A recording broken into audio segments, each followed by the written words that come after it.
Hi, welcome back to the farm. My name's Roz, also known as Passion Flower, and you'll find me here each week talking about my farming and creative life. Well, today marks the end of lockdown number 6 for Melbourne, I think, and hopefully it's the end of lockdowns as we know them. It feels a little bit weird actually. After the last lockdown, which was supposed to be a snap 7-day lockdown, which just kept going and going, to getting the roadmap, which talked about levels of vaccination, um, to now being fast forwarded a little bit. So we got a week or two early in terms of opening up our kilometre radius of being able to travel. So we can now travel anywhere in Metro Melbourne as of today. And basically, all of the lockdown rules have been lifted, so you can leave the home for any reason now, which is actually a little overwhelming. I am looking forward to seeing family, having people over, seeing friends, going to restaurants, being able to drive wherever I want for no particular reason. But it felt like, even though lockdown has gone on forever, it felt like all of a sudden we're out. So that is happening as of today, Freedom Friday, as we record right now.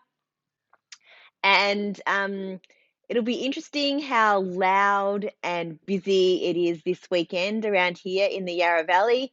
The road already seems a little busier today. So the weekend is going to be pretty crazy, I think. So we will probably stay hidden away here on the farm and just have all the traffic buzzing around us. But I'm sure there'll be groups of motorbikes and sports cars and lots of tourists out and about making the most of hopefully nice weather and of that first weekend of freedom. My main focus this week has been on getting that paddock for Hurley done. I have clipped 3 sides of the mesh, and I've been holding off doing that last side because the post where the gate was had moved when we tightened the wires, and there was quite a big gap. And I didn't want to put the mesh on and then have to have it weird and loose in spots, or have the mesh too tight and therefore not able to move the post back to where it needed to be.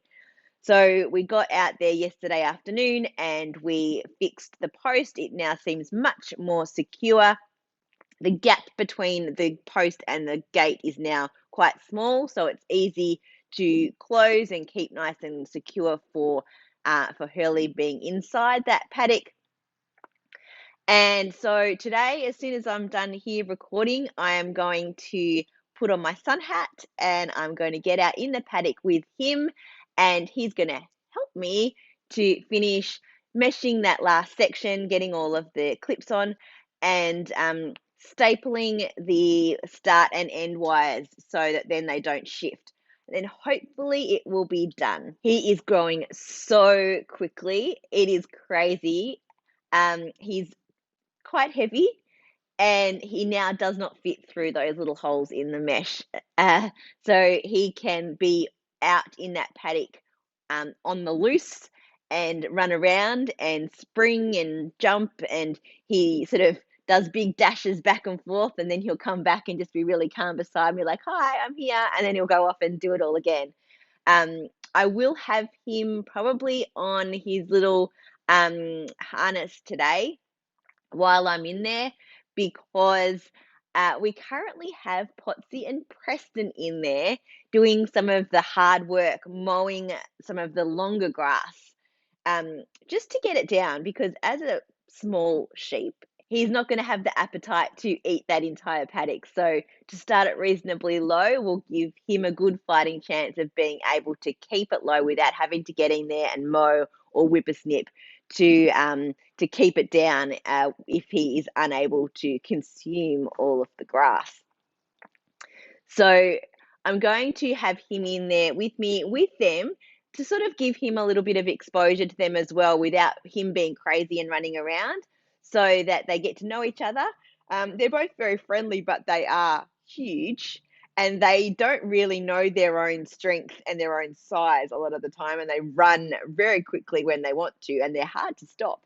So it'll be a good experience for them and for Hurley to be able to get to know each other, because there probably will be other times where we will want to put Potsy and Preston into that paddock again to just sort of do some maintenance for us if he's unable to eat all of the grass. I have stopped doing a middle of the night feed, which is actually really nice.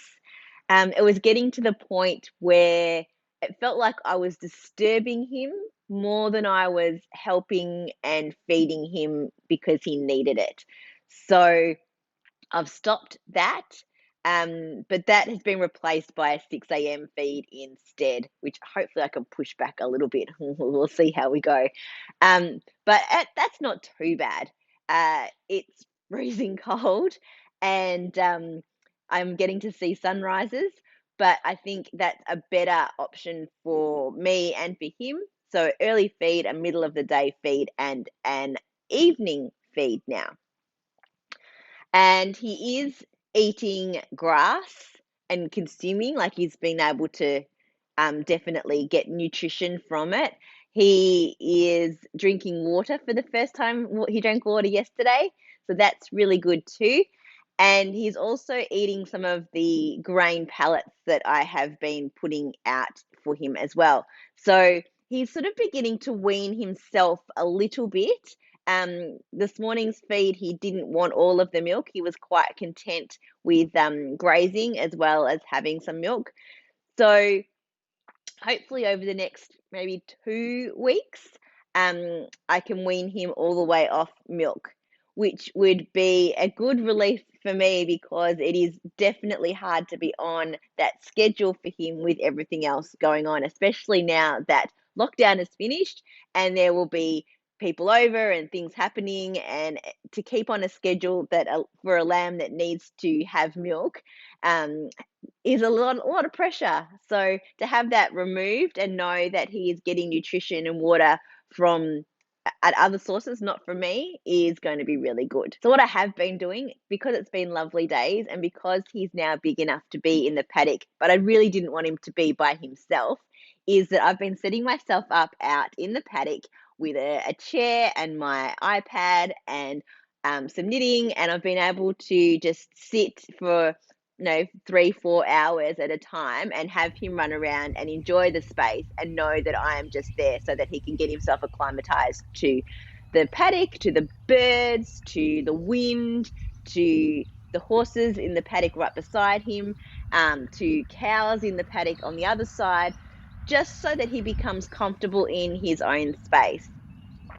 I haven't left him out there by himself yet, and I actually may not have to leave him out there by himself.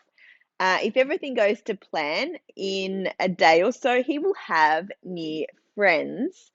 I won't talk too much about it now until it actually happens, but stay tuned to my Instagram and come back next week to see if Hurley has some friends with him and how he goes and them out in the new paddock. Hopefully spending some time by themselves without me having to be around. The plan will be that I will still bring him back in to the shed at night for a little while, especially while there's still very cold, frosty nights, but also just until they've bonded together, and also until he's a little bit bigger, because he's still only, 4 weeks old, which seems really crazy. But he's still at risk of being attacked by a fox or a feral dog or something like that. So just for my own peace of mind, and just to be 100% cautious and to be secure, that's what I'm going to do for the next few weeks. It's been another very quiet week craft-wise. From all of the Hurley goings on, I just haven't had the time or the energy to spend on craft. When I've had some quiet time, it's often been sitting with Hurley out in the paddock, and the rest of the time has been getting dinner ready or making sure I have clean clothes, or just wanting to sit and do like literally nothing. one of the days when I was out in the paddock, I did do a few rows on my bed socks out of Zilana Cozy in the custard colorway. So I am past the heel on both, which I'm sure I've shown you. So the cuff is not making the cuff, no, the leg. The leg is not making a lot of progress. It's been very, very slow. But it's been good because I know that I can just grab this if I just want to get a little bit of knitting in without having to think too much. So I did a little bit of that while I was out in the paddock the other day, but clearly not very much. I've also done some more on my 10 stitch baby blanket expansion. I have now done two of the sides with the, I think it's broken seed stitch or broken diagonal rib. So both ends now have that on, and I have it on a cable to hold the stitches because I'm going to do a border all the way around. I've now picked up the stitches on the third side, and I am only going to do a very thin section of this patterning along this side just to tie it together to give it the blue all the way around before I start a border. So I've still got quite a lot to do, but now that I've actually put these stitches on the needles, I can sort of mindlessly do this, but I do have to commit probably to doing a whole row, which is quite a lot of stitches. And the thing that I actually finished, well, kind of finished, is I've finished spinning all of the singles of the Coloured Woolen Fibre Company Kaleidoscope box. So I now have two full bobbins of singles, and I have just started to ply them. So I finished the spinning very early this week, and I left them sit for a few days, and then I spent maybe 10 minutes plying, if that. So I haven't done very much. It's going to be a huge task, which is probably going to take me quite a while. But it is looking really good so far. It's coming out fairly even, which means my first spins were fairly even so far. The colors I hope are going to match up fairly well, or at least blend and cross over with each other as I ply. Because I didn't really measure out each of the sections. I just kind of split it in half as a bit of a guess. So some colors will be longer than others, but I'm hoping that it'll balance itself out. So you kind of get sections of solid color, sections of where the two colors cross over, and then back to a solid color before doing a crossover again. We'll see how that goes. I'm not really going to be able to show you too much progress, just a few pictures. I think I will have to do it on two bobbins because each single has taken up a full bobbin. So putting it together, it's going to obviously double in thickness. So they'll get to a point where the bobbin will probably be too full, and I don't have one of those jumbo ones at this stage. So there'll be a point where I decide to stop and split. But I think that's a ways off yet. Well, that's it for another week. Thanks for spending some time with me. If you're enjoying these videos, please give me a thumbs up and subscribe to my channel. And I look forward to seeing you next week on the farm. Bye.